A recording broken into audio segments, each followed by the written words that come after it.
Bienvenidos a Radio Sapiens, la radio científico-cultural divulgativa. radiosapiens.es. Hola, buenos días.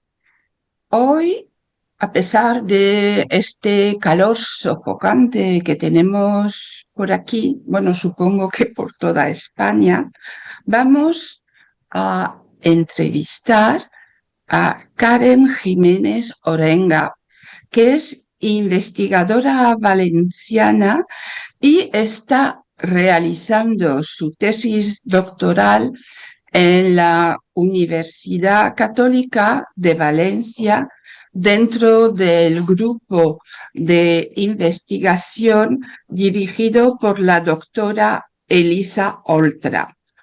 Su trabajo se centra en enfermedades muy complejas y poco comprendidas, como el síndrome de fatiga crónica, la fibromialgia, el COVID persistente, que tiene un gran impacto en la vida, eh, un gran impacto en la vida, perdón. Desde el laboratorio de la doctora Oltra, Karen colabora con un equipo interdisciplinar e internacional que busca nuevas formas y nuevos aspectos poco explotados de nuestro ADN, como los denominados ERS. Nos acompaña hoy para contarnos cómo es esta investigación, qué retos plantea y por qué es tan importante seguir profundizando en estas patologías muchas veces invisibilizadas. Pues voy a pasarle la palabra a mi compañera Mónica, que va a empezar con el primer bloque de preguntas. Buenos días, Karen. Mi primera pregunta es, ¿nos puedes contar un poco quién eres y en qué consiste tu trabajo como investigadora? Buenos días. Pues como bien ha introducido Harmony, soy investigadora en la UCV. Básicamente estoy haciendo mi proyecto de investigación en el grupo de la doctora Elisa Oltra. Estoy haciendo una tesis doctoral que normalmente comprende alrededor de 4 años y es un periodo en el que te estás formando como investigador y estás dando como tus primeros pasitos. Es decir, ejerces de investigador, pero todavía no tienes el conocimiento para ser investigador principal, como sería, por ejemplo, Elisa Oltra. En mi proyecto de investigación estoy trabajando un poco en el aspecto de los biomarcadores en estas patologías y en concreto estoy enfocada en los ERPs, que bueno, imagino que luego a lo largo de la entrevista profundizaremos un poco, pero son unas moléculas de ADN que ya existen en nuestro genoma y que, como bien introducía Harmony, no están muy exploradas. ¿Qué fue lo que te llevó a interesarte por enfermedades como el síndrome de fatiga crónica, la fibromialgia o el COVID persistente? De inicio, he de decir que realmente solo conocía la fibromialgia porque mi madre la padece y gente cercana también. No era tan consciente de que se codiagnostica bastante con síndrome de fatiga crónica o también denominada encefalomielitis miálgica. Entonces, a la hora de incorporarme al grupo, sí que me motivó el conocer a gente cercana y decir, bueno, al menos mi investigación, aunque toda investigación ayuda, pues en este caso como que tengo gente más cercana a la que pienso que puede en un futuro al menos favorecerle. Y entré a trabajar con la doctora Elisa Oltra en este contexto sin saber del todo en qué consistían estas patologías, porque la verdad es que he aprendido mucho de ellas. Socialmente os habréis dado cuenta de que no mucha gente las conoce, les suena también un poquito más fibromialgia, pero no síndrome de fatiga crónica. Y realmente lo que más me motivó pues era la curiosidad de saber qué había detrás, el poder ayudar y, y eso, y que vi también que pues Elisa Oltra como IP se le veía a una persona muy profesional y cercana. Así que me aventuré en hacer la tesis doctoral con ella. Sí. ¿Qué disciplinas científicas se combinan en vuestro equipo? ¿Trabajáis con médicos, inmunólogos, Sí, bioinformáticos? sí, Sí. en nuestro laboratorio trabajamos varias personas, principalmente somos también investigadores predoctorales. Y, por ejemplo, en mi caso también cuento con un bagaje un poco de experimental, pero también bioinformático. Tengo dos compañeros más que hacen bioinformática, que bueno, por definir un poco, bioinformática es cuando intentas estudiar a nivel de, digamos, computacional los datos biológicos. Es decir, en lugar de centrarte en un experimento único, que es lo que tradicionalmente se hace, pues quieres ver una respuesta, por ejemplo, a un fármaco o una cosa concreta. En nuestro caso, lo que hacemos es, a partir de, por ejemplo, una muestra de sangre, podemos analizar no solo un aspecto, sino múltiples. Por ejemplo, en mi caso, durante mi tesis, pues analizamos lo que es cómo se comporta la célula. Lo llamamos el transcriptoma. Y mediante la bioinformática puedes ver no solo una molécula, sino todas ellas, ver cómo interactúan, comprender un poco más, porque en estas patologías que son tan complejas, cuando te enfocas en algo concreto, es un poco difícil realmente comprender qué está ocurriendo en un conjunto. Por eso en el equipo tenemos bioinformáticos, que yo soy una de ellas, para intentar entender un poco con un mayor volumen de datos qué es lo que podría estar ocurriendo a nivel de sistema. Luego también contamos con otros investigadores predoctorales, hacen trabajo más experimental en bancada. También colaboramos, por ejemplo, con la doctora Eva del Hospital de Manises, que nos ayuda a diagnosticar pacientes para tener un buen fenotipado.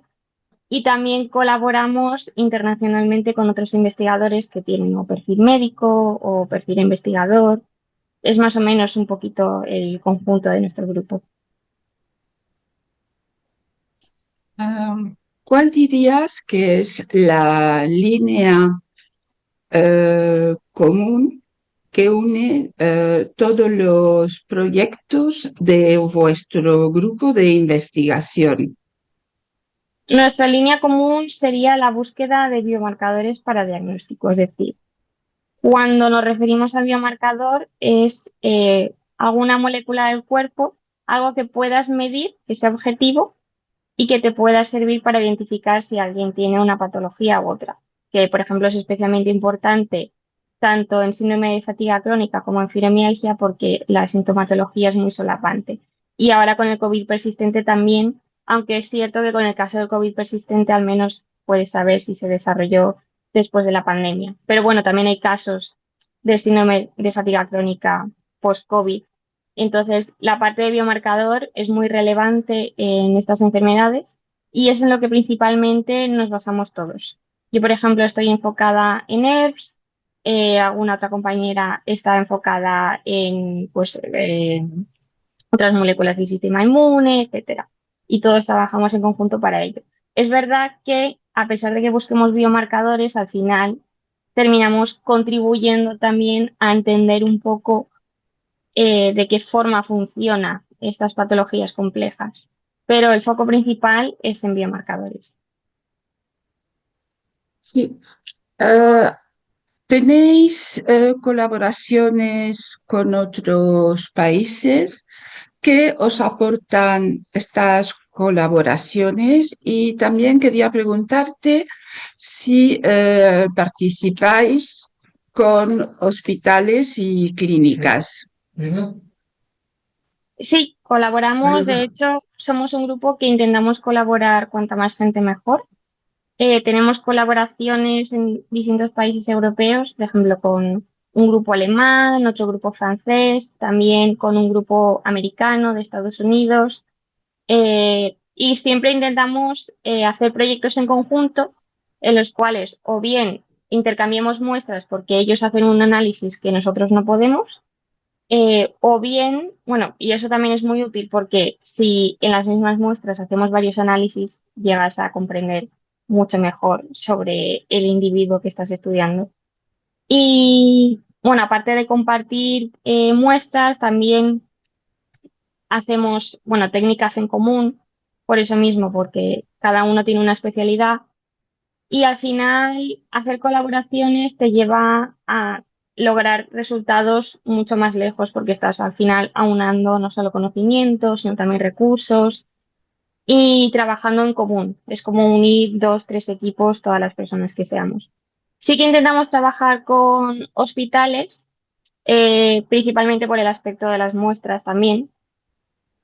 Y también, pues, por ejemplo, si necesitamos que nos hagan algún análisis clínico que aquí no podemos hacer en el laboratorio y que suele estar más estandarizado. Entonces, en nuestro día a día sí que intentamos tener colaboraciones con grupos de investigación y con hospitales. ¿Y con qué tipo de con qué tipo de pacientes estáis trabajando? Pues, como comentabas, nuestro foco principal es fibromialgia, síndrome de fatiga crónica y COVID persistente. Pero debido, bueno, dentro de estas patologías, debido a que no contamos con recursos para analizar un gran volumen de muestras, porque la verdad es que es carísimo trabajar con muestras humanas. Y eso es algo que también está muy bien que la gente lo conozca, ya no solo por la financiación que se necesita, sino por el hecho de que lamentablemente muchos estudios están hechos con un volumen de muestras muy bajito. No solo es por no poder disponer de ellas, sino porque es muy caro disponer de ellas y luego analizarlas también es muy caro. Entonces, como no podemos tener volúmenes muy grandes, dentro de esas patologías generalmente reclutamos muestras de mujeres, porque son enfermedades que tienen un sesgo de género muy grande y cada vez se ha visto más que existen muchas diferencias entre hombres y mujeres. Entonces, para mantener un poco la homogeneidad y eso te ayuda a encontrar resultados, principalmente estudiamos muestras de mujeres, pero también intentamos incorporar muestras de hombres en la medida de lo posible. Nuestra Asociación Nacional Fibro Protesta Ya colabora con vosotros. ¿Colaboráis con otras asociaciones? Sí, creo que Lisa está en contacto con otras asociaciones porque al final, cuanto más mejor, o sea, la fuerza de todos es la que impulsa. Nosotros por sí solos no o sea, somos un grupito que pone mucho esfuerzo, pero somos un grupito pequeño. Que contamos con recursos limitados. También que las asociaciones nos ayuden, uno, en llamamiento de pacientes, dos, muchas veces me parece increíble que podáis recaudar dinero para donaciones. Es un trabajo muy laborioso y que realmente nos ayuda muchísimo. Así que sí que intentamos colaborar con varias asociaciones como para hacer una red que dé fuerza a estos proyectos. ¿Y los hospitales y clínicas os echan una mano o les echáis una mano?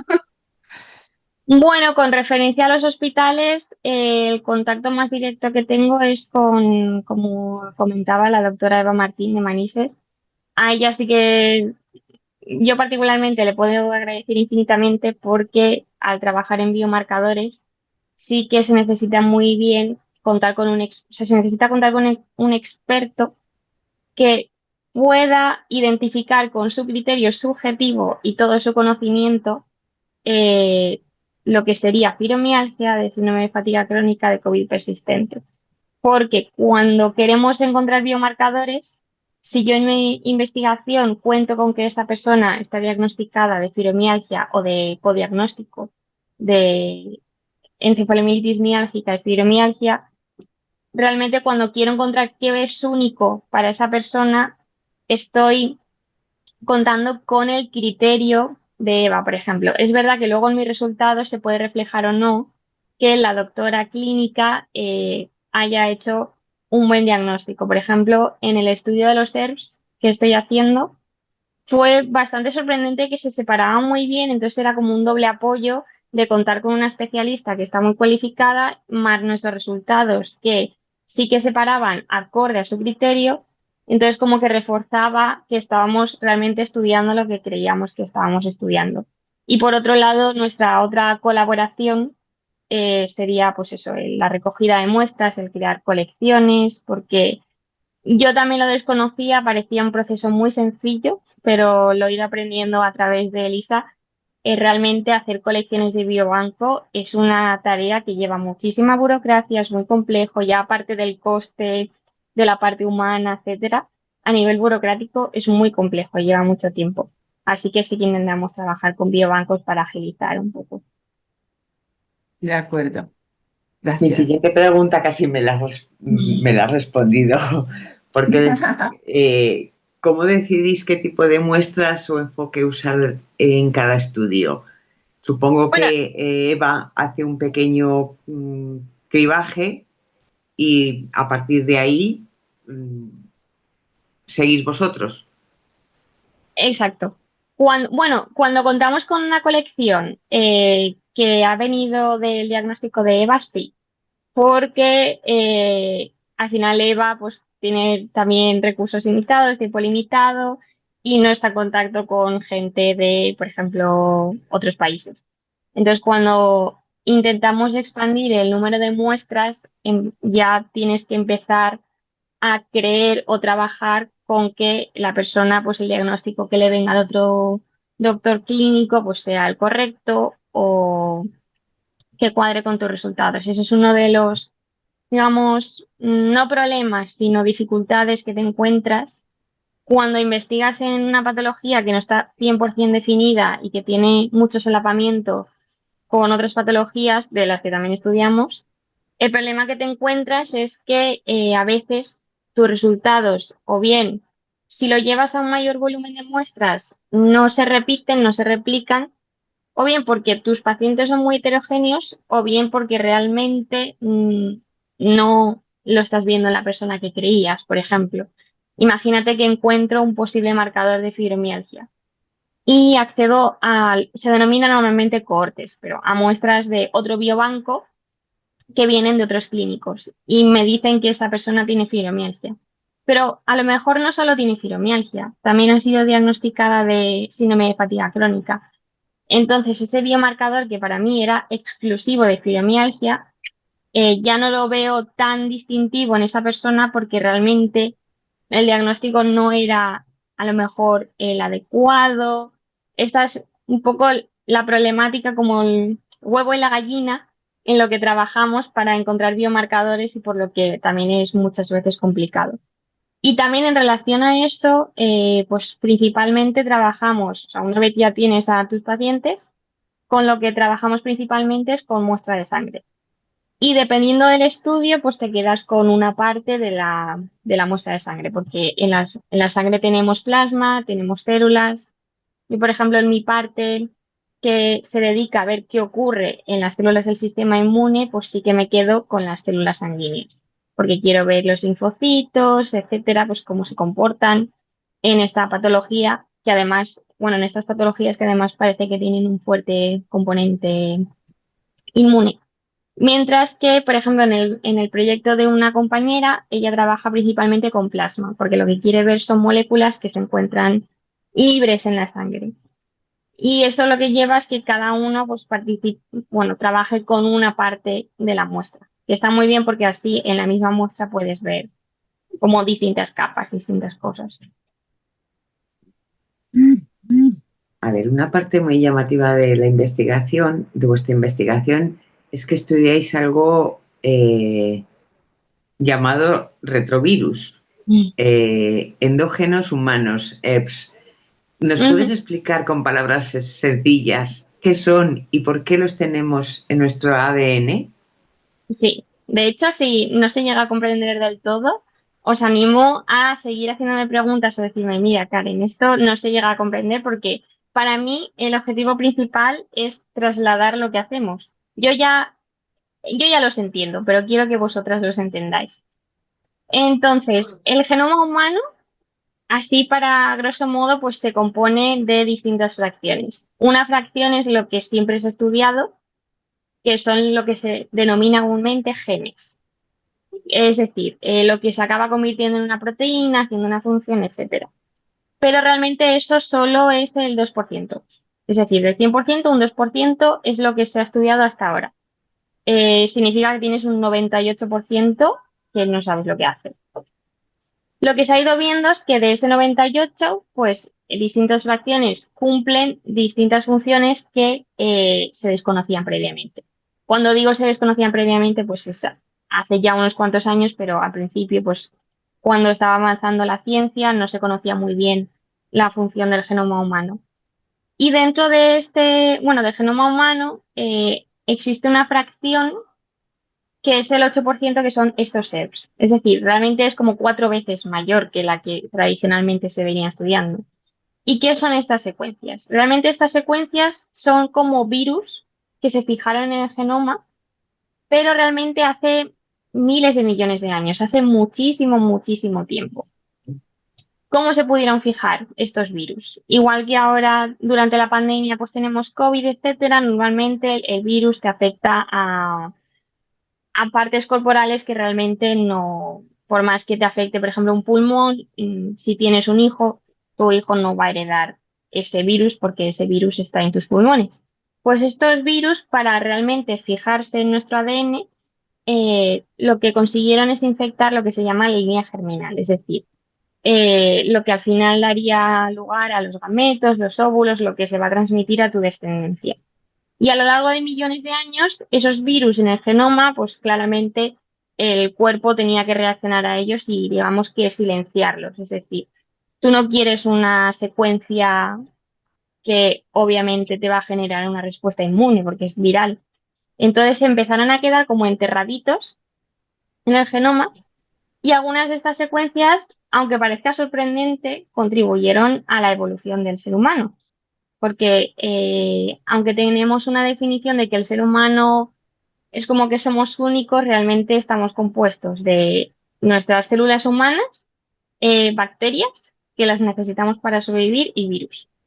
Y estos virus que están dentro del genoma, pues ayudaron a que las células humanas cada vez tuviesen más funciones. Algunos de estos virus tuvieron que quedarse apagaditos y enterrados en el ADN porque no tenían ningún aspecto positivo, simplemente podían causar daño. Y otros, sin embargo, pues la célula los ha ido como utilizando en beneficio propio.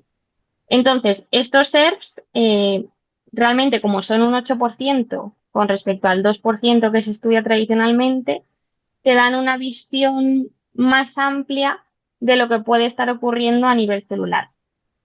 Lo que ocurre es que para muchos de ellos se desconoce qué función jueguen porque hay millones y millones de secuencias, mientras que de genes son unas décimas de miles.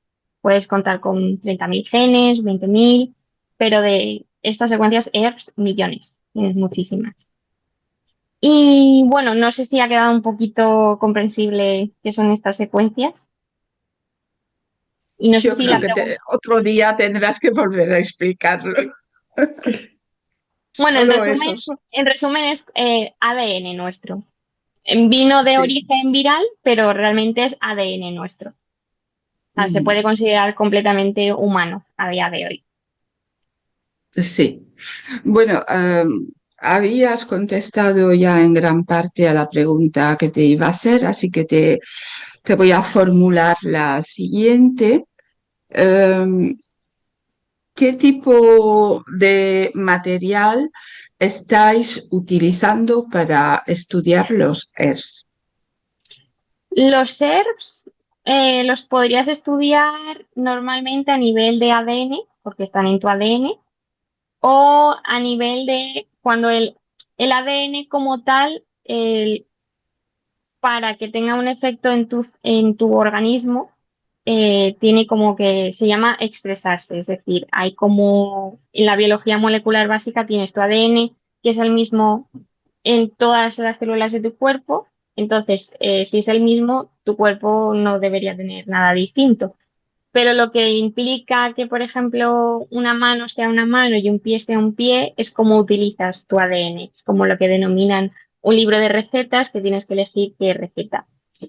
Entonces, la manera en la que se expresa la primera etapa se denomina ARN. Bueno, es una molécula, eh, digamos que intermedia. No puedes luego producir proteína o no, pero ese ARN también tiene funciones. Entonces, para estudiar los ERVs, en nuestro caso lo hacemos a nivel de ARN. ¿Por qué? Porque a nivel de ADN sí que podrías ver diferencias entre personas, pero es un poco más complejo porque realmente lo que verías son diferencias de, digamos, número, copias. Mientras que ARN lo que puedes ver es cómo realmente está reaccionando esa célula al contexto. Por ejemplo, en el caso de una infección viral como es el COVID, lo que hace es que altera totalmente las células que infecta de tu cuerpo y una de las maneras que altera es que esta capa de ARN, este nivel de expresión, se ve alterado. ¿Y qué altera? Pues por ejemplo los ERVs. Entonces los ERVs te pueden servir como reflejo de lo que le ha ocurrido a tu célula y cómo está reaccionando. Es como cómo está reaccionando tu cuerpo a el estado patológico en el que está o por qué se está produciendo. Entonces realmente analizamos ERVs en RNA. Sí. Y las investigaciones que estáis llevando a cabo ahora podría ayudar a esclarecer otras enfermedades de las cuales no tenemos mucho conocimiento. Yo diría que sí, especialmente para enfermedades que tienen, bueno, que son de carácter crónico, como estas patologías. Luego, que tienen un desencadenante desconocido, o bien, por ejemplo, que sea un desencadenante viral, porque se comenta que en la mayoría de casos de síndrome de fatiga crónica y creo que también en fibromialgia, el desencadenante puede ser que hayas tenido una infección Sí, aguda. En otros casos también se comenta pues, que hayas tenido un episodio de estrés y pueden, o incluso una exposición, bueno, el estrés también se puede considerar como a productos químicos, etcétera. Entonces, estas enfermedades, fibromialgia y síndrome de fatiga crónica, y bueno, ahora COVID persistente, están englobadas en unas enfermedades crónicas, multisistémicas, complejas porque realmente no se entiende muy bien por dónde empiezan ni qué impacto llegan a tener, porque al final es eso multisistémico, y no son las únicas realmente. Entonces, cualquier enfermedad que tenga un origen similar, como creo que la enfermedad de Lyme, etcétera, todo lo que se pueda conocer, por ejemplo, en fibromialgia, puede ayudar a entender un poco más COVID persistente y viceversa. Puedes aprender aspectos particulares de la enfermedad, pero también cosas a nivel general, por ejemplo, cómo se desarrolla una enfermedad después de tener una infección. ¿Por qué? Eso es una de las preguntas clave que ahora mismo hay en la comunidad científica, porque además de tratar a una persona que ya ha desarrollado la enfermedad, lo que quieres es prevenir que se pueda desarrollar.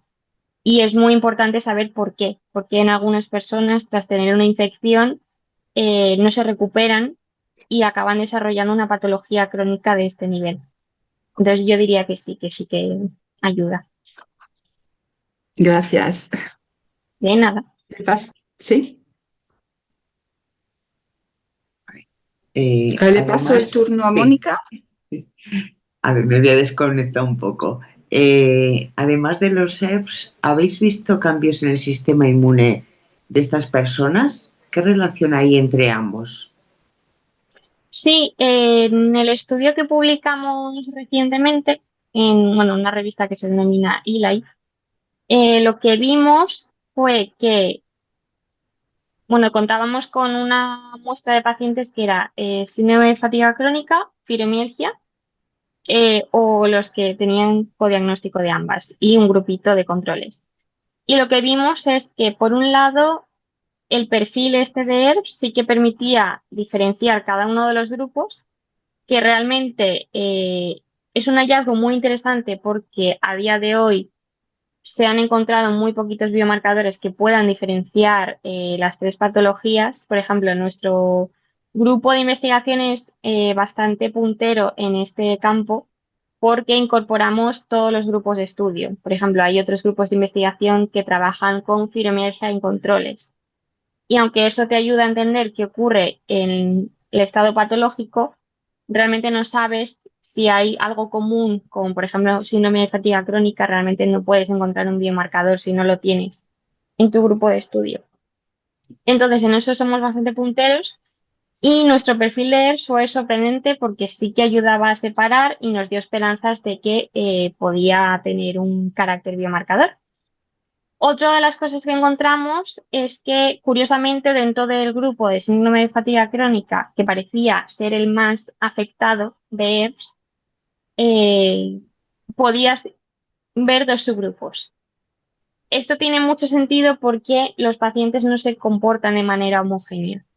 Entonces, poder separar también, subtipificar los grupos acorde, por ejemplo, en este caso a ERS, te puede ayudar a hacer un tratamiento personalizado para aquellas personas que sí que tengan este perfil.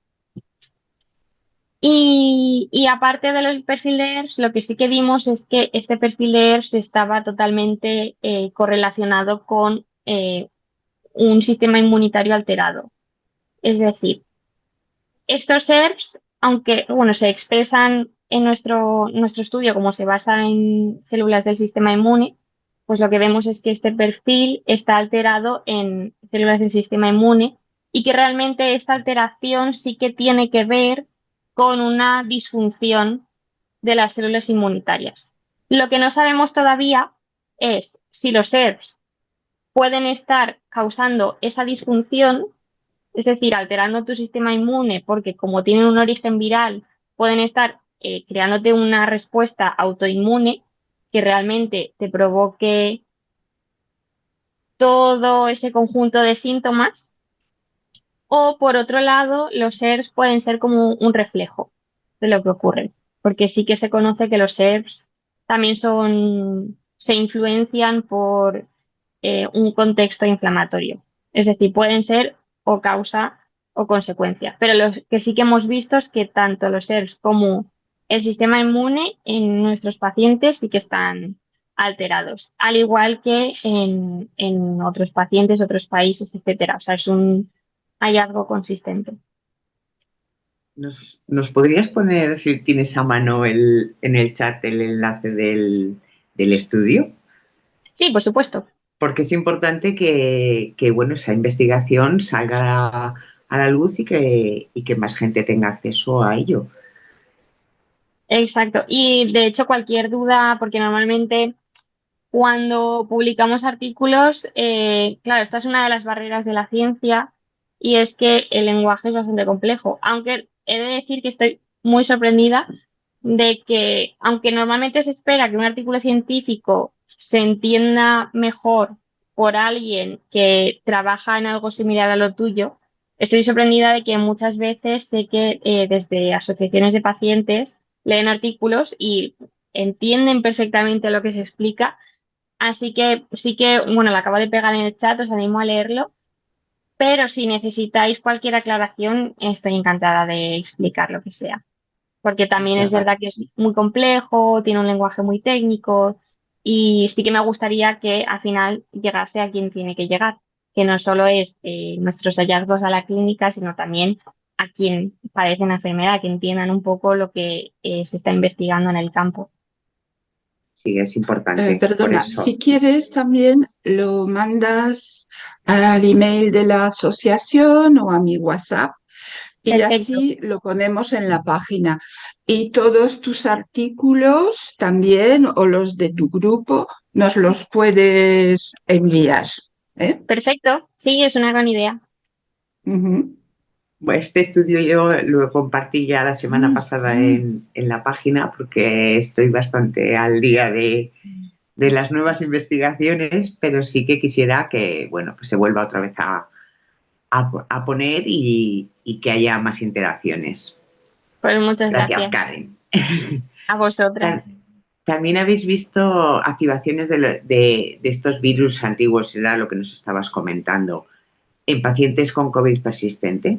Ujú, Sí. exactamente. Sí, aunque nuestro foco siempre ha sido síndrome de fatiga crónica y fibromialgia, con la reciente pandemia que tuvimos y el desarrollo de esta nueva patología COVID persistente, que se parecía tanto en sintomatología a las otras, pensamos que era buena idea de cara a encontrar biomarcadores incorporar este grupo.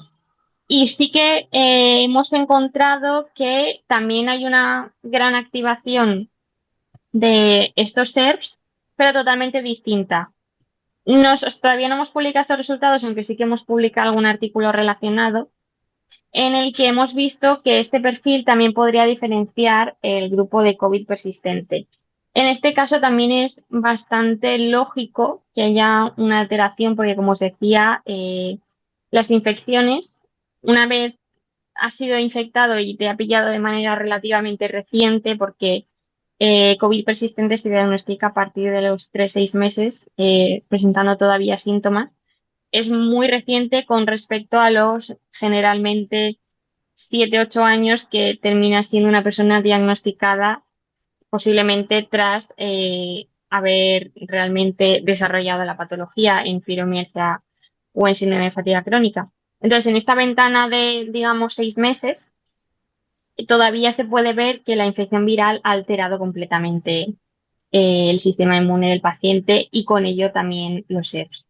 Y sí que hemos estado estudiando, aparte de durante mi tesis, pues todo el perfil de ERPs, en colaboración con un grupo de Francia, hemos estado estudiando una proteína en concreto que se deriva de un ERP en pacientes de COVID persistente y también en síndrome de fatiga crónica y fibromialgia. Y lo que se vio es que esta proteína parecía que, aunque sí que se encontraba en algunos pacientes de fatiga crónica y de fibromialgia, realmente donde más se encontró fue en COVID persistente. Ya en otro estudio se vio que esta proteína se expresaba en pacientes que tenían COVID. Pero parece que cuando fueron infectados del SARS-CoV-2, desarrollaron COVID y no se recuperaron, parece que esa proteína todavía se quedaba circulando en el sistema inmune y además estaba relacionada con algunos de los síntomas. Entonces sí que es bastante interesante que el tema de los ERPs pues también puede ayudar a diferenciar COVID persistente. O sea que sí que hay muchas diferencias y similitudes, ¿no?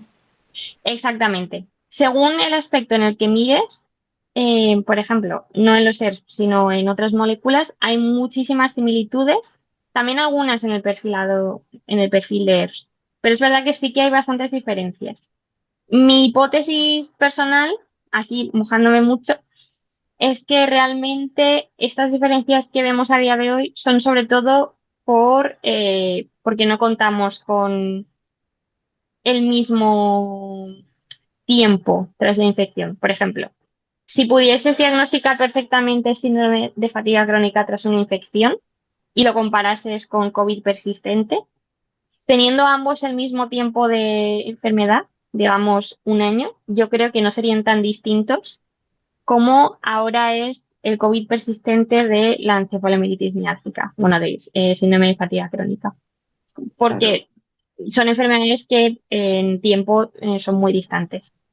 claro, por la diferencia que nos comentabas de diagnóstico, que se tarda en diagnosticar ahora el COVID persistente, que son meses, y Exacto, el tiempo que llevamos para encontrar un diagnóstico para fibromialgia y encefalomielitis miálgica, que pueden ser claro, hasta 7 u 8 años.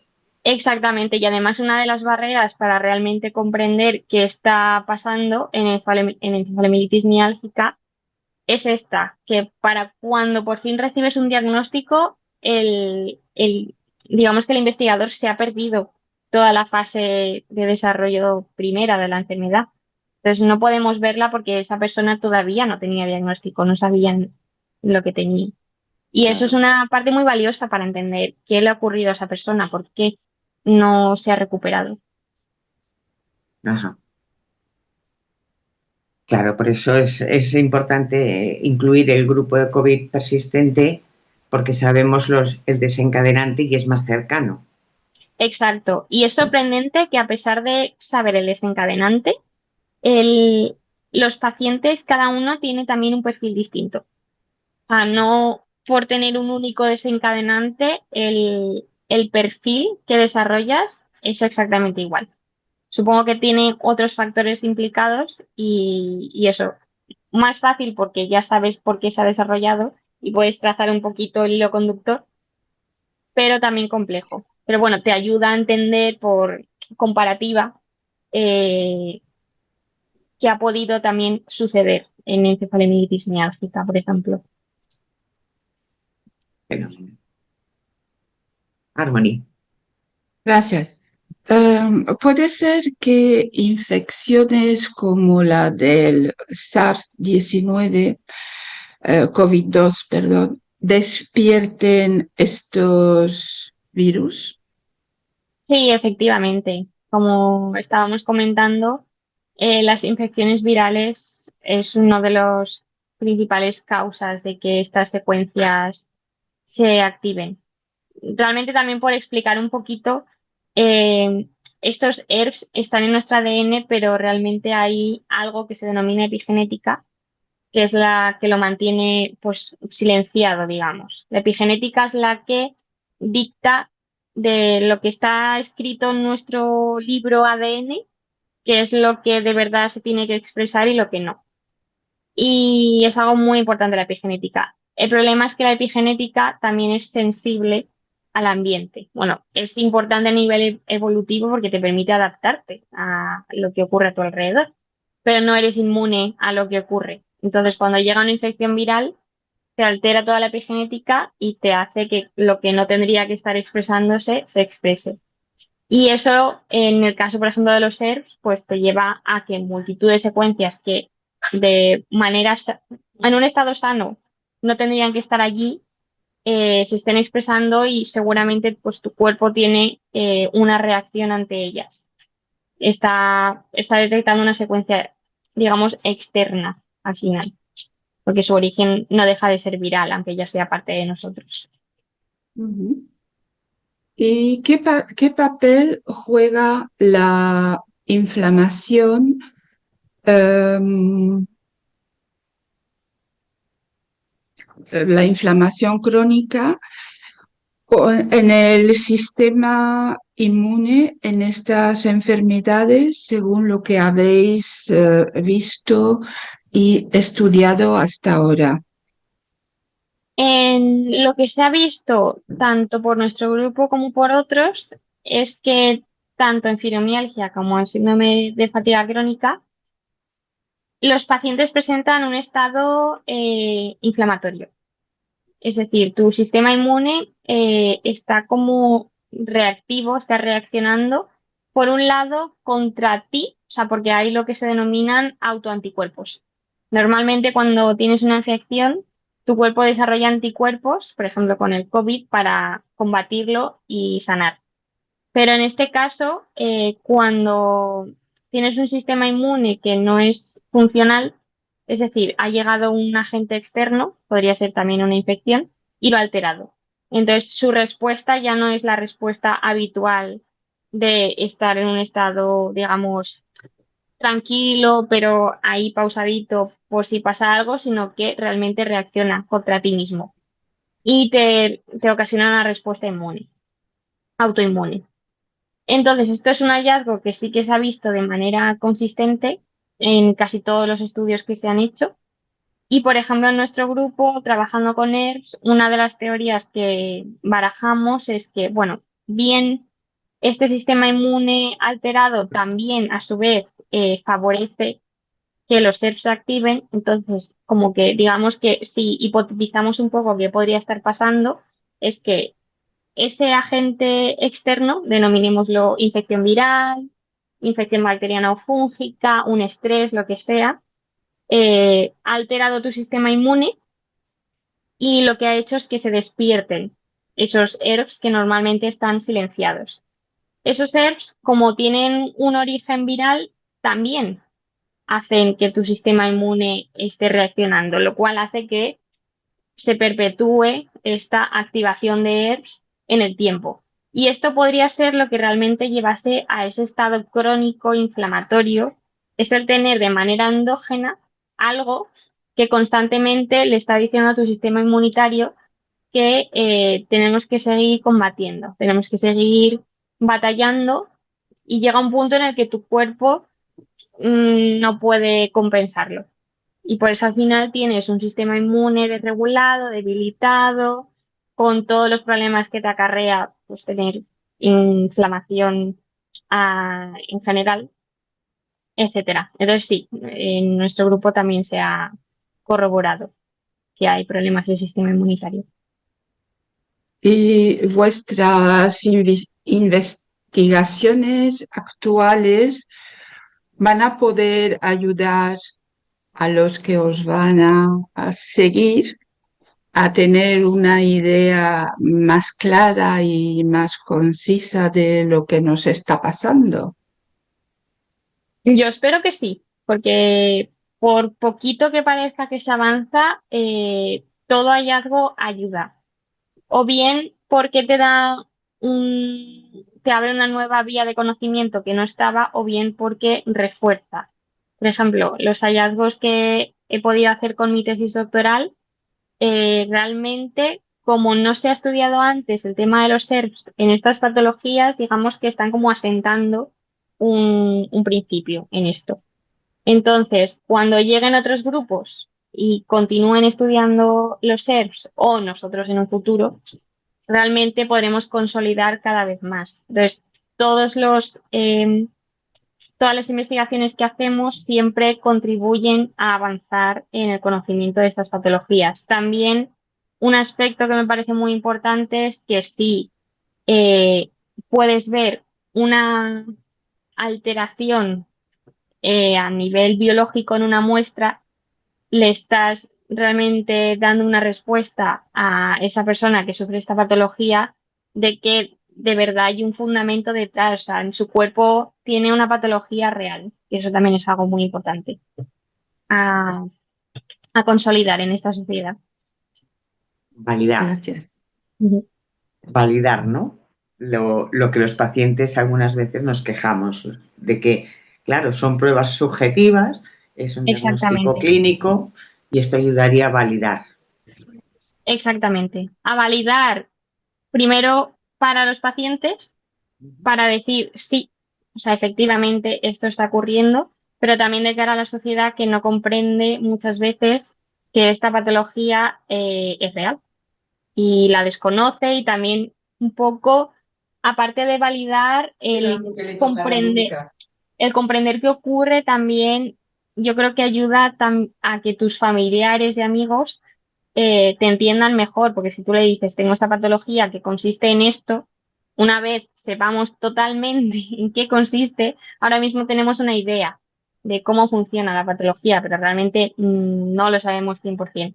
Pero una vez se sepa, igual que se conoce el Alzheimer, se conoce el cáncer, tus familiares y amigos ya tienen de verdad argumentos para siempre estar, ya deberían hacerlo de por sí, pero para no tener ninguna duda en absoluto, por lo cual creo que es muy positivo el fundamentar eh, con todos estos experimentos y hallazgos que de verdad sí que son patologías reales.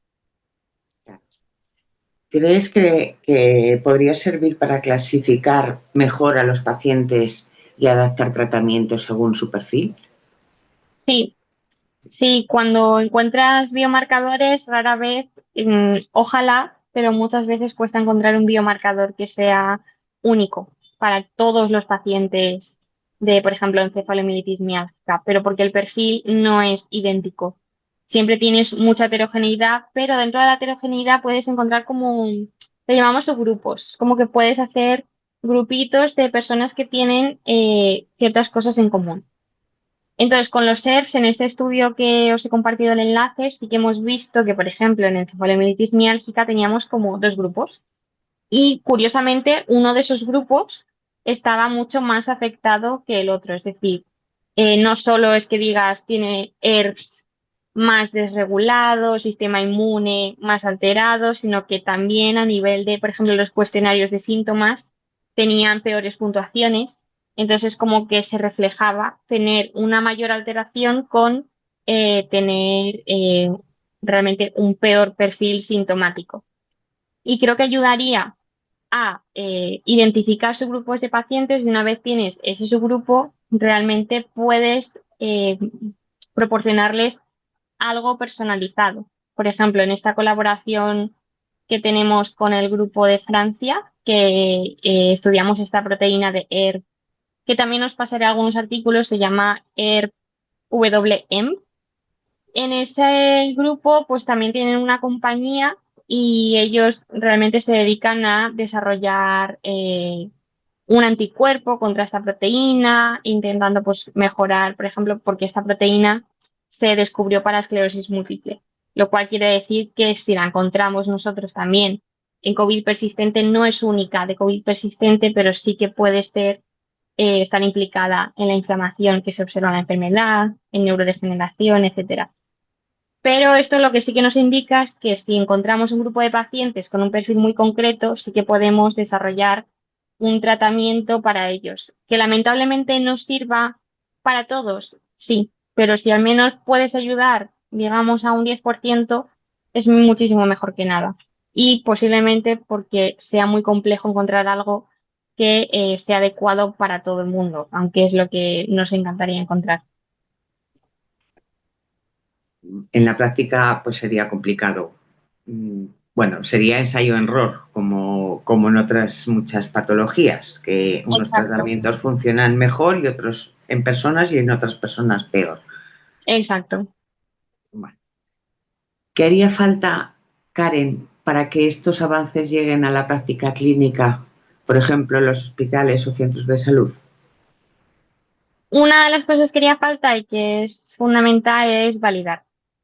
Validar porque, por ejemplo, si en nuestro estudio hemos encontrado estas diferencias, deberíamos ver si trabajamos con muestras de otros lugares, un mayor número de muestras, si todavía conseguimos ver estas diferencias. Eso significaría que lo que estamos viendo sí que realmente se puede observar en un grupo, aunque sea minoritario, pero en un grupito de personas, no en, digamos, 3 muestras, por ejemplo, y que sería entonces relevante y sería muchísimo más fácil pues encontrar financiación, etcétera, para apoyar, seguir investigándolo y desarrollar tratamientos para eso.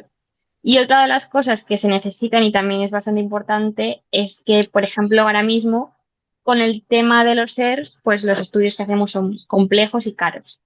En la práctica clínica no funciona hacer ensayos caros porque no es sostenible. Entonces, lo que trabajamos también es en encontrar como, digamos, las mínimas moléculas o mínimos ERVs que te permitan diferenciar entre patologías que sean biomarcadores y que, por tanto, cuantos menos ERVs y con técnicas más económicas y que sí que realmente se pueden hacer en un hospital, es más sostenible. Es como tener un mini kit de diagnóstico que no sea muy caro para que realmente sea sostenible a nivel monetario y también que lo puedan hacer en cualquier hospital sin tener realmente conocimientos tan específicos como tenemos en nuestro grupo de investigación. Entonces, al final lo que necesitas es, uno, validar, dos, desarrollar algo que sea muy sencillo de analizar. Y eso también suena fácil, pero no es tan fácil. Ojalá lleguemos a ese punto. Sí, porque nos encontramos con que Davis había encontrado una forma de, pero claro, su kit era tan caro que Mm, clínicamente no era viable. exactamente. Y Y cuando hablamos, sí, dime, cuando dime. hablamos de validar, hablamos también de replicar, ¿no? Porque es muy Exacto, importante exacto. Siendo replicar consciente. vuestros. Exacto, siendo consciente de que no lo vas a ver en todas las muestras, ojalá, eso es ideal, pero muy raramente va a pasar, pero que en una gran proporción puedas seguir viendo lo que has visto con un número muy bajito de muestras. Es decir, eso te garantiza que lo que has observado no se debe ni a errores experimentales, ni a, digamos, suerte del momento, sino que de verdad es algo que se mantiene. Por ejemplo, otra de las cosas que podemos incluir en validar es que si yo he trabajado con muestras que se tomaron, por ejemplo, en 2020, si ese biomarcador que yo potencialmente he encontrado, digamos que no es el caso, por desgracia, ojalá, pero digamos que he encontrado la molécula perfecta, tengo un kit súper barato, pero sí, lo he encontrado para personas que las analicé en 2020 y a esa misma persona la vuelvo a analizar ahora en 2025 y ya no me sale ese marcador, pues no es muy útil. Entonces tienes que ver que sea validado también a nivel, se denomina longitudinal, pues en el tiempo, que ese biomarcador siga existiendo al igual que sigues padeciendo la patología.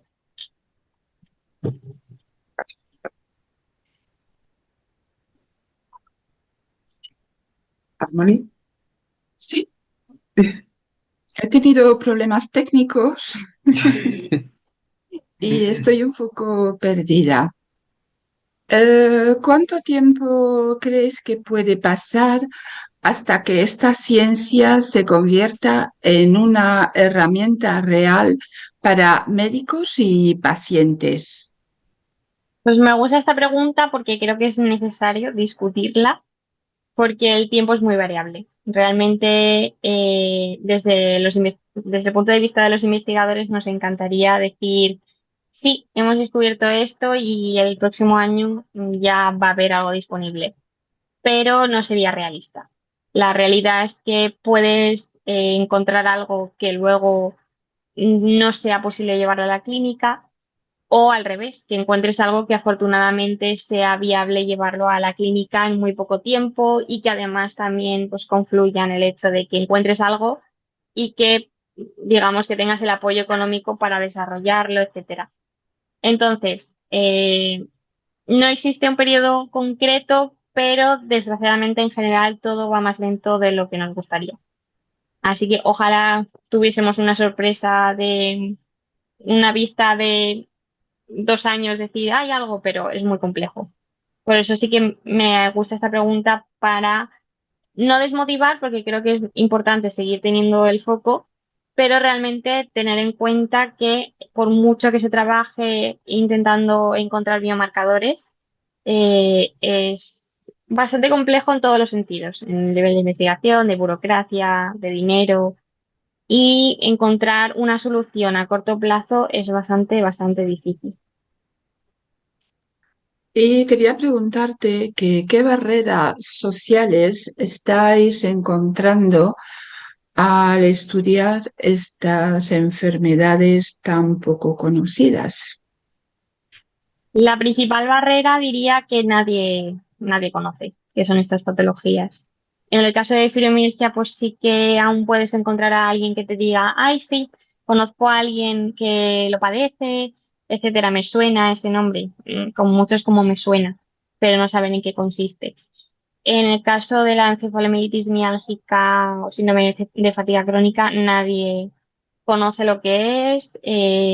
También un poco como que cuando les explicas en qué consiste, les quitan un poco el sentido porque te dicen, ay, sí, yo también estoy cansada. Y es como, no, te estás equivocando".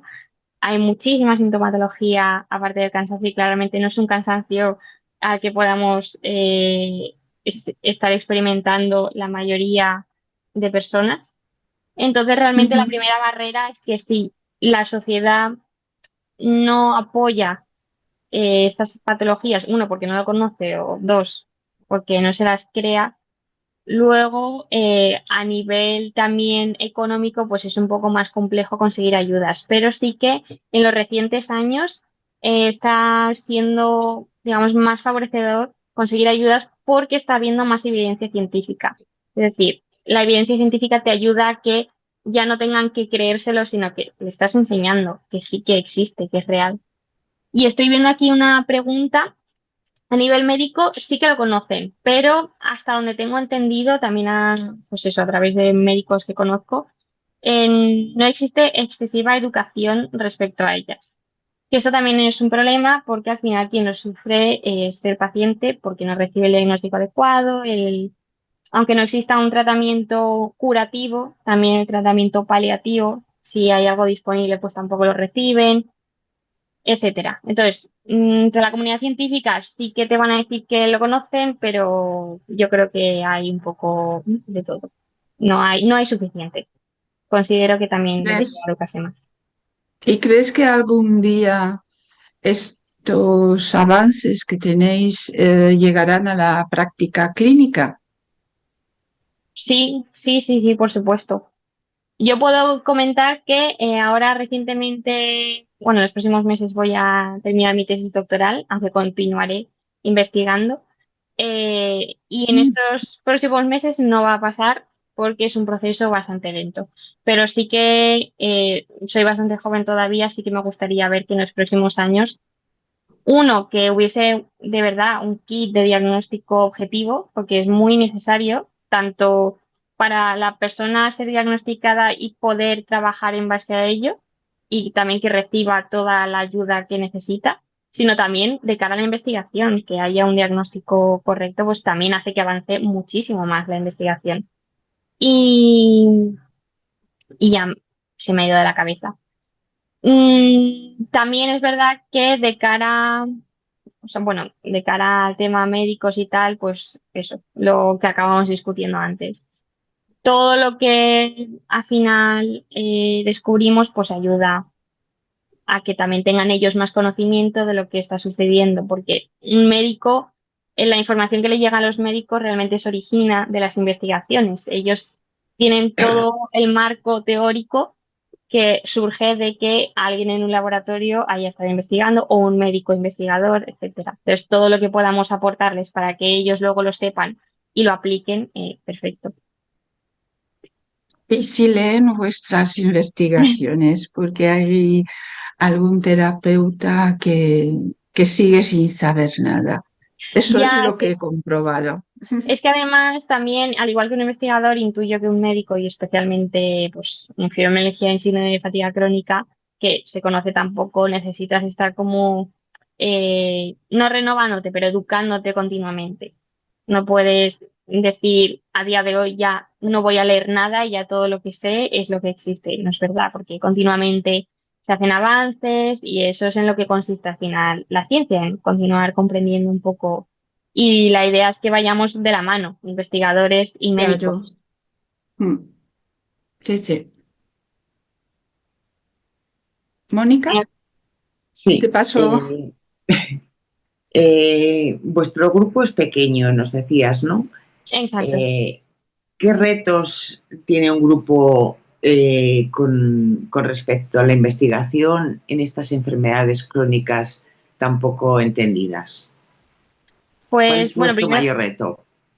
el mayor reto al final es que es un poco cómo funciona el sistema científico, digamos. Cuando tienes un grupo muy grande, muy potente, digamos que es más fácil conseguir financiación. No porque te la regalen en absoluto, sino porque tienes a muchas más manos, mucha más gente, tienes muchos más recursos, es como que todo hace que realmente acabes teniendo, por ejemplo, más publicaciones y más publicaciones, pues al final se reflejan en que sea más probable que tengas financiación. Por ejemplo, también creo que es importante que en vuestro caso, gente externa que no trabaja en el día a día en ciencia, entienda un poco cómo va esto. El que es el jefe del grupo, que se llama investigador principal, que en nuestro caso sería la doctora Lisa Oltra, es la persona no solo de aportar todas las ideas troncales del grupo de investigación, sino de atraer la financiación. La financiación realmente viene de fuentes públicas. La manera en la que atraes la financiación es que tienes que escribir un proyecto que tiene vista 3 4 años, que tienes que desarrollar, tiene que ser realista, a la vez ambicioso, no demasiado, porque si es demasiado ambicioso no te lo van a financiar, y que cuanto más evidencia científica tenga detrás de ese proyecto, más probable es que te lo financien. Entonces, por ejemplo, cuando estás empezando un grupo o cuando no se financia mucho la investigación en estas enfermedades, tienes el problema de que realmente no cuentas con artículos científicos que le muestren a la persona que te va a evaluar ese proyecto. Mira, he hecho todo esto, planteo hacer más cosas y para que veas que de verdad sé lo que estoy haciendo. Cuando tienes un grupo muy grande, normalmente ya tienen detrás muchísimos artículos, mucha gente y suelen contar con fuentes externas de financiación, etcétera. Entonces, al final, cuando desarrollan un proyecto, lo escriben de cara a los evaluadores de proyectos, es muchísimo más fácil conseguir financiación. Ya digo, no porque no se la merezcan ni porque, o sea, eso es otro tema aparte, sino porque sí que cuentan con equipo, recursos, etcétera, que le dan mucho soporte a ese proyecto. Entonces el evaluador dice, ah, vale, si te concedo esta cantidad de dinero, claramente sí que vas a poder ejecutar tu proyecto. En el caso de los grupitos pequeños como el nuestro, contamos con muchas ideas, mucho trabajo detrás. Y entonces intentamos, por ejemplo, ahora intentamos publicar todo lo que podemos y en las mejores revistas que podemos, porque de cara a conseguir proyectos se evalúa muy positivamente. Entonces, estos años somos un grupo muy pequeñito, pero estoy contenta porque hemos crecido un poquito más, tenemos más investigadores predoctorales. También, pues eso, también dado el trabajo de Elisa escribiendo proyectos, etcétera, sí que nos han concedido más proyectos y eso lleva un poco, es como una bola que va creciendo. Conforme más puedes meter de trabajo, más artículos, más probable es que te financien, etcétera, y más consigues crecer, más gente puedes traer al grupo, etcétera. Entonces, uno de los problemas principales, siendo un grupito pequeño, es como romper esas barreras para realmente aspirar a conseguir financiación. A ver, ¿cómo podría colaborar o ayudar la gente con estas enfermedades en vuestra investigación? La vía Oh, principal es realmente, bueno, uno, donando muestra, que al final es lo más valioso para todos los grupos. Y esto sé que 100%, o sea, todas las pacientes y hombres pacientes lo hacen, o sea, siempre que pueden donan y la verdad es que eternamente agradecidas. Luego también sí que agradecemos muchísimo la ayuda económica por lo que comentaba. Todavía no somos un grupo tan grande, etcétera, y normalmente los grupos que investigan fibromialgia, síndrome de fatiga crónica, no disponen de tantísimos recursos como para hacer todo lo que necesitarías o querrías. Así que, pues también esas campañas solidarias ayudan enormemente y también yo diría que con la parte de visibilización que se suele hacer es muy importante, porque al final es un trabajo común visibilizar desde nosotros, investigadores, también desde pacientes, hacer notar y saber que es una investigación necesaria y que es importante valorar que hay muchísimas personas afectadas en realidad que necesitan de la ayuda de todos. Entonces, finalmente es eso, acercarse a donar si se puede. Eh, Todas las recaudaciones solidarias nos ayudan enormemente, por pequeñitas que sean, y la parte de visibilización. Y también, pues, creo que algo en lo que se tiene que trabajar más es en el transmitir un poco la ciencia del investigador al paciente. Y, por ejemplo, en ese aspecto, yo formo parte ahora de una red que es como de jóvenes investigadores en encefalomielitis miálgica y es una red europea, pero que realmente tiene como anexos europeos, australianos, etcétera. Y nuestro objetivo al final, como jóvenes investigadores que somos en este campo, es un poco impulsar no solo la parte de investigación, sino que estamos siendo más conscientes de lo importante que es trasladar el conocimiento que tenemos al otro lado, al paciente, y también recibir un poco ideas de qué es lo que se necesita, que no estamos siendo tampoco tan conscientes. Y pues intentar hacer estudios más inclusivos, etcétera. Hay limitaciones en ello, por desgracia, pero siempre la tendencia es eso, a incluir a todo el mundo en todos los estudios, porque al final no sirve de nada dejar a nadie fuera. Y bueno, en definitiva, eso, en muchos aspectos se puede colaborar. Principal, donar. Donar en muestra, me Habían refiero. dos preguntas. Una de Esther, que pregunta cómo donar sangre, muestra de sangre si no vives en Valencia. Y Alba pregunta si no os quedáis corto con las muestras de sangre que tenéis. Pues mira, esa es una pregunta muy, muy, muy buena. Bueno, primero responderé la de donaciones. Sí que querríamos recibir muestras de cualquier sitio de España, pero es un poco complicado a nivel logístico. Es decir, realmente cuando te sacas una muestra de sangre, tienes un plazo de como máximo, máximo 4 horas para procesar esa muestra. Entonces significa que realmente desde donde donan sangre necesitamos que el biobanco de esa misma ciudad procese las muestras y las almacene. Y luego sí que se pueden, congeladas, transportar entre distintas ciudades. Entonces, sumado a la burocracia, que es de por sí tener un biobanco en tu propia ciudad, pues tienes que añadirle mucha más burocracia si quieres hacer una red de biobancos. En esto, de verdad, admiro muchísimo el trabajo que está haciendo Elisa porque ella sí que está intentando hacer una red de biobancos, por lo que sé es muy, muy complejo, pero es el punto idílico, porque entonces podrías tener donaciones de muchas partes de España, también porque conozco que cuando hemos abierto campaña de recogida de muestras aquí en Valencia, han venido mujeres desde sitios súper lejanos y realmente eso es costoso, también pues a nivel físico, demoledor. Entonces lo ideal sería tenerlo en distintas ciudades y es por lo que trabajamos. A día de hoy, pues sí que si queréis donar de otras ciudades, os animaría a contactar, buscar el correo a nuestro biobanco de Valencia y ver si hay algo por ahí que se pueda hacer, pero de momento no tenemos ninguna red. Y respecto a las muestras, tenemos el problema de que al final un donante pues te puede dar una cantidad limitada de sangre, lo cual es lógico en ese momento.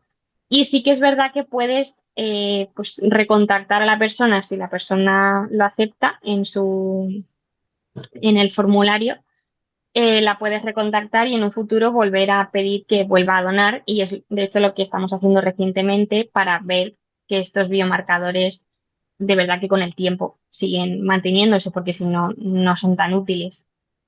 Pero sí que tenemos el problema de que a veces tenemos resultados súper interesantes, pero no nos queda prácticamente muestra para hacer otros análisis y es uno de los problemas también con los que contamos al trabajar con muestras humanas.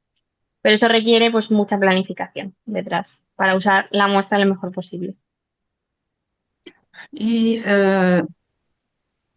cuando asistí a uno de los congresos hace 2 años, a ver, estaba el doctor, ya no me acuerdo, tiene un biobanco en Madrid. Ujú. Estaba previsto hacer intercambio de muestras con él. ¿Lo estáis haciendo? Sí, sé que creo que todavía no es tan activo, creo. No, Ah, no, o sea, yo al final en lo que más me centro es en la parte investigadora, sí. entonces no estoy tan conectada a la parte burocrática que Elisa conoce mejor, pero sí que sé que ella lo pelean. Si no es tan activo aún, ella todavía lo está peleando, porque sí Ujú. que era como la principal colaboración ya que teníamos de Sí. intercambio de bancos y especialmente pues en Madrid, que es un lugar que va a recibir muchas muestras, etcétera, y que en el peor de los casos, pues puede recibir de otras ciudades más cercanas, etcétera. Pero sí, creo que todavía se está trabajando en ello.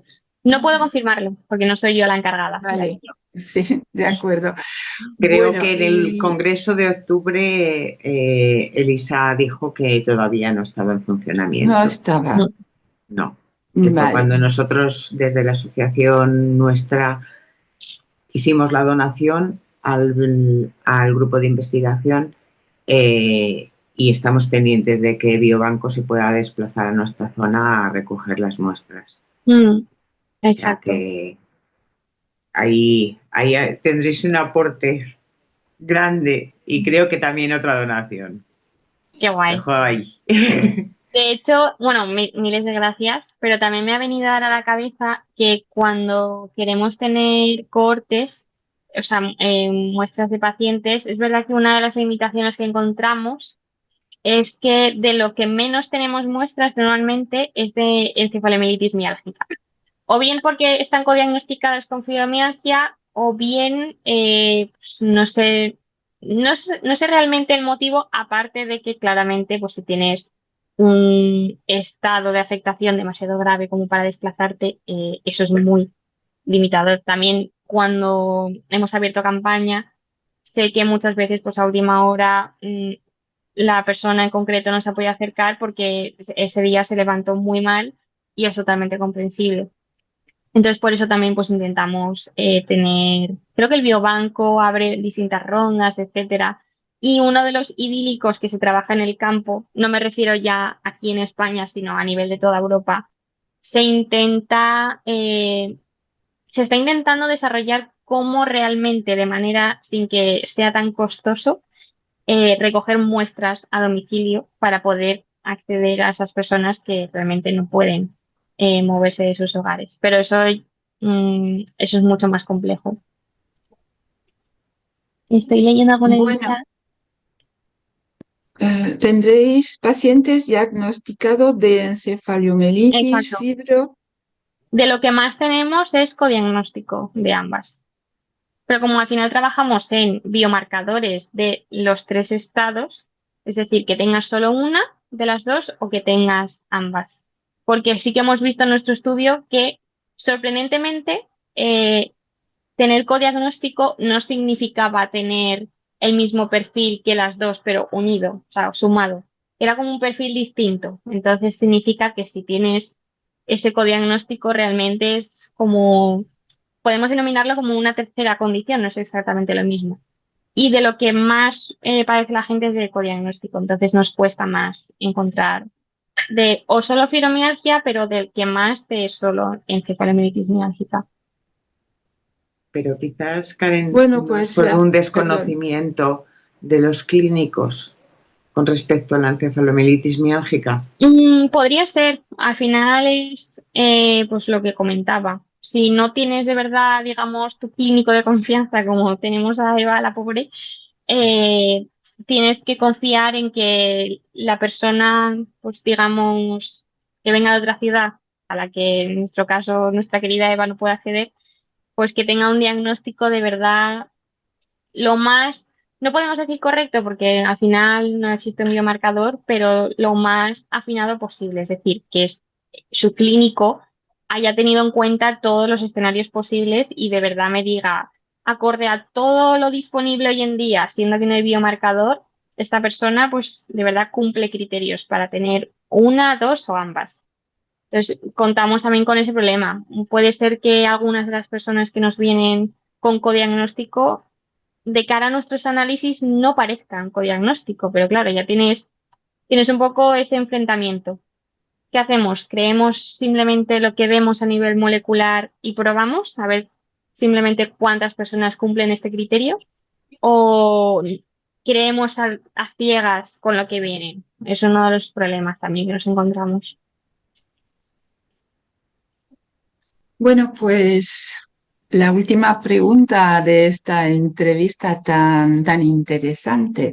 Bueno, sabrás que muchos enfermos eh, escucharán, mirarán esta entrevista y ¿qué les aconsejarías? Porque la verdad es que todos estamos así bastante desanimados, que no podemos hacer esto, ni podemos hacer lo otro.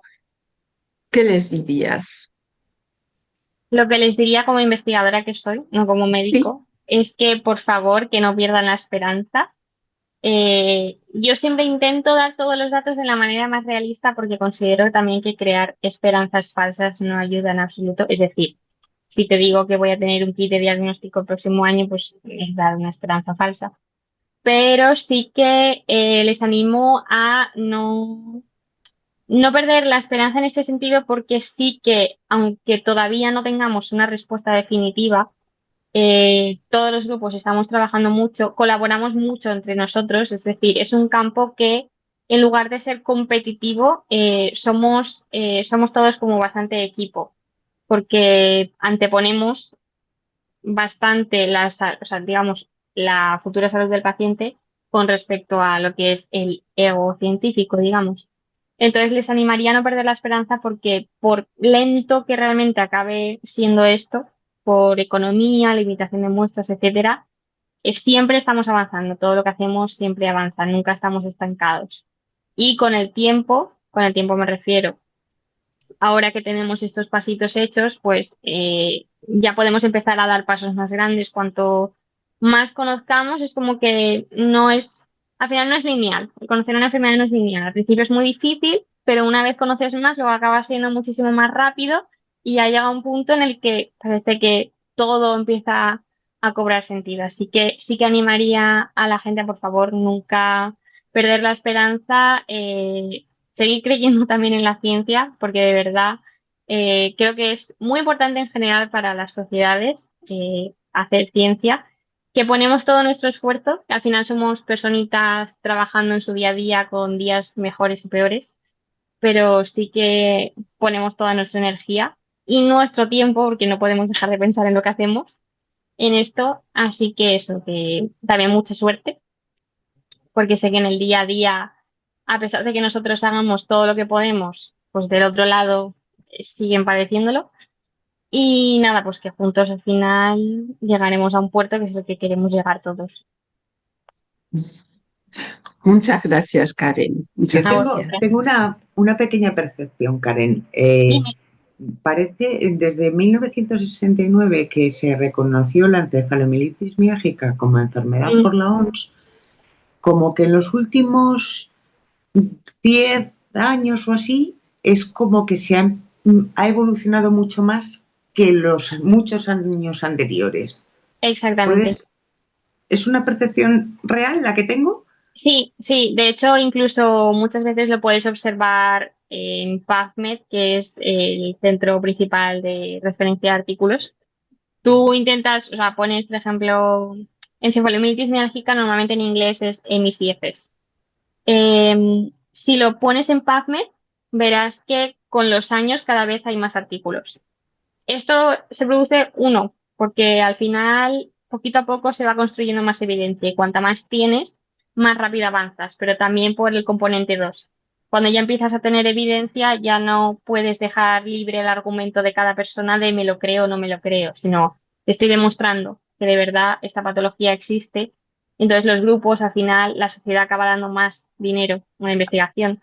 También desde las asociaciones cada vez hacéis más trabajo para visibilizar y no sé si os parece que tenga impacto o no, pero a mí desde fuera me parece que sí que tiene mucho impacto. O sea, como que cada vez va resonando más, como que en conjunto acabamos llegando cada vez más rápido al punto en el que queremos estar, como que nos ayudamos mutuamente.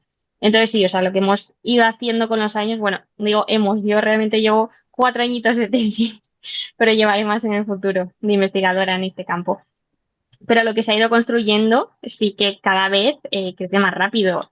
Y, por ejemplo, conozco que ya hay desde hace bastantes años metidos algunos grupos de investigación que son bastante potentes, universidades muy importantes, con las cuales de hecho colaboramos. Y eso es muy buena señal, porque significa que cada vez es como un campo más relevante y eso es importante. Bueno, pues de nuevo, muchas gracias por vuestro trabajo, por tu trabajo que nos has explicado de la forma más sencilla posible, porque claro, para nosotros es un mundo pues muy diferente, claro, somos personas de a pie, eh, enfermas que desconocen todo esto y además tienen que enfrentarse a los terapeutas que ellos no tienen, perdón por la Mm, expresión, muchos no tienen ni puñetera idea mm. de lo que ocurre. Yo espero que toda esta gente empiece a reciclarse, que el Ministerio de Sanidad, porque lo hemos pedido muchas veces, les obligue a hacer cursillos y que los estudiantes en la universidad también tengan asignaturas obligatorias sobre este tema, ya que se vaya extendiendo el conocimiento y que no solo sea vuestro porque los demás llevan unas ojeras tremendas. Bueno, Pues pues muchísimas gracias por la invitación y espero que también esto haya ayudado un poquito a trasladar de la parte investigadora a vosotras. Y nada, la verdad es que he intentado contarlo sencillo, pero también pues, no es tan sencillo para un investigador hacerlo simple. no. Así que, bueno, os animo a, si necesitáis cualquier cosa, también pues contactarnos. Y, por ejemplo, desde la asociación que te dije de jóvenes investigadores que estamos, vamos a intentar impulsar como a través de redes sociales que sea un poco también divulgativo, como eliminar esta brecha que hay entre Sí. idioma científico, digamos, bueno, lenguaje científico y el lenguaje divulgativo, es como conectarlo y realmente pues poder difundir mejor todo lo que Sí. se conoce hasta ahora. Bueno, ya sabes, Si nos, y Elisa lo sabe, que podéis contar con nosotras para la difusión. Tú si me lo mandas o a mi WhatsApp o al correo de la asociación, da igual, ese mismo día o el día siguiente ya está en nuestra página que tiene casi 70.000 seguidores. Entonces, Vale. bueno, alguien lo leerá. Sí, no, por Nosotras. supuesto, de mucha gente. Sí, y después también difundimos en otros grupos que no nos quedamos la información, la mandamos a otras asociaciones y grupos de enfermos, que Mm, es un trabajo un poco arduo, pero bueno, hay que hacerlo. es colaboración conjunta ya, Sí. de todos. sí, pues si nos pasas el enlace de, de la red de jóvenes Todavía, bueno, investigadores, sí, tenemos red, lo único que claro, está prácticamente todo está publicado en inglés por ser entre No europeos, pasa nada. pero sí que la red social creo que tiene un modo automático de traducción. Pero bueno, todavía no hemos comenzado, o sea, sí que tenemos publicaciones, etcétera, pero todavía no hemos comenzado bien, queremos hacer en los próximos meses con estos post divulgativos. También queremos traer voces de pacientes, también para que den su perspectiva. Entonces, bueno, también posiblemente os contacte. va. Y eso, o sea, es algo que está en proyecto, pero sí que tenemos unas cuantas publicaciones. Os pasaré las redes sociales Eso es. y si hay cualquier cosa así interesante, pues al menos podéis Aunque, también conocer un poquito de cómo va. aunque esté en inglés, De no pasa acuerdo. nada. Nosotros traducimos. Vale, perfecto. Bueno, Pues muchas gracias. pues de nuevo, muchas gracias, que tengáis mucho éxito en estas Ojalá. investigaciones y gracias a los oyentes que nos siguen. Hasta pronto. Adiós, gracias. Adiós. Adiós.